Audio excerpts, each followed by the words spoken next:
दोस्तों नमस्कार, मेरा नाम संजय मग्गू है और मौजूद है देश रोजाना के डिजिटल मीडिया मंच पर।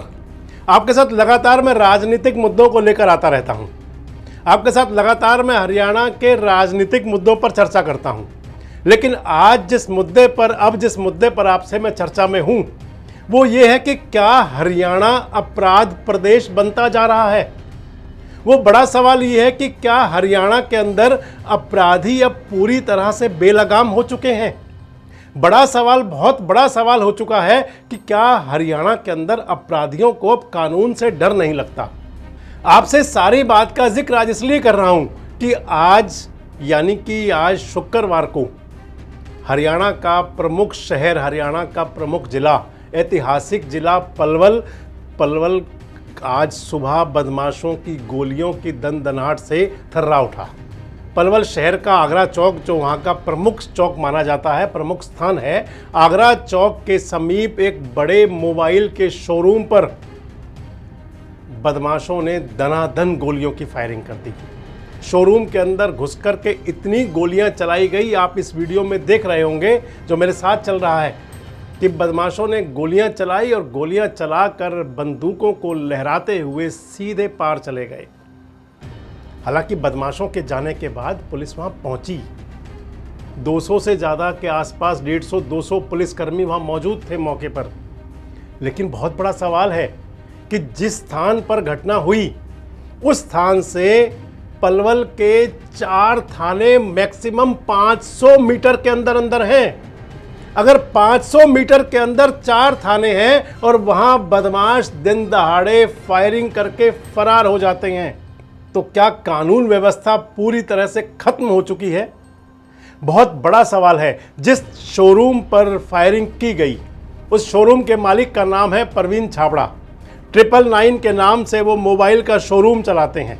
पलवल का सबसे पुराना और प्रसिद्ध उनका शोरूम है।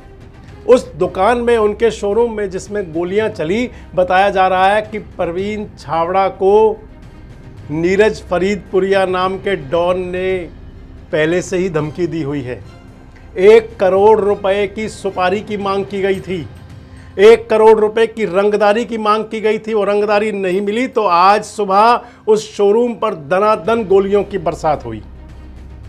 उस शोरूम के कांच के जो गेट शीशे लगे हुए थे वो तोड़ दिए गए और अंदर जो वहां करिंदे थे, बताया जाता है कि उनके साथ गाली गलौज करके बदमाशों ने पूछा कि कहां है तुम्हारा मालिक।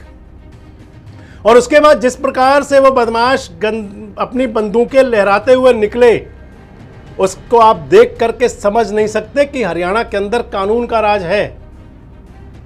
जिस प्रकार से वो बदमाश गए, बताते हैं उसके बाद जिस पिछली गली की तरफ से वो निकले, वहां पर बड़े इत्मीनान से बताया जाता है कि एक बदमाश ने खड़े होकर लघु शंका किया।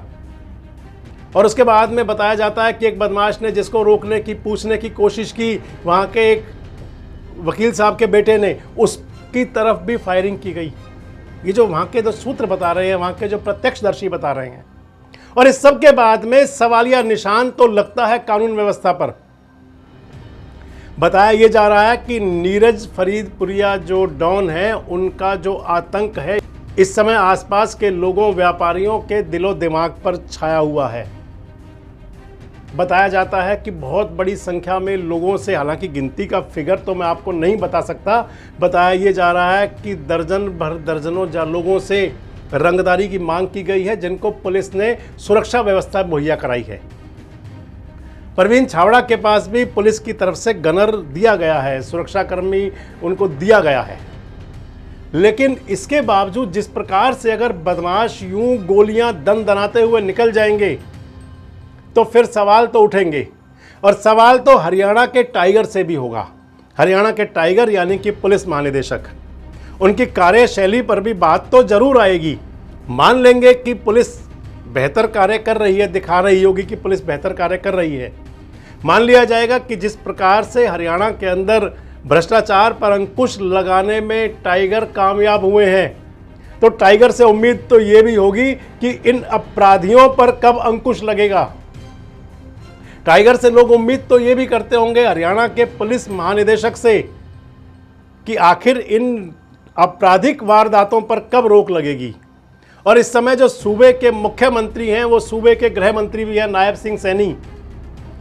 उनकी तरफ भी लोग उम्मीद भरी नज़रों से तो देख रहे होंगे जरूर कि हरियाणा के अंदर अपराध मुक्त शासन की जो लोगों की उम्मीद है वो कब तक पूरी होंगी। अगर इस प्रकार से बदमाश दन दनाते हुए, गोलियां चलाते हुए पार निकल जाएंगे तो फिर कानून व्यवस्था पर जो सवाल उठेंगे वो ना प्रदेश के हित में होंगे और ना ही प्रदेश के औद्योगिक और संपूर्ण विकास के लिए कहीं ना कहीं वो बाधा जरूर बनेंगे।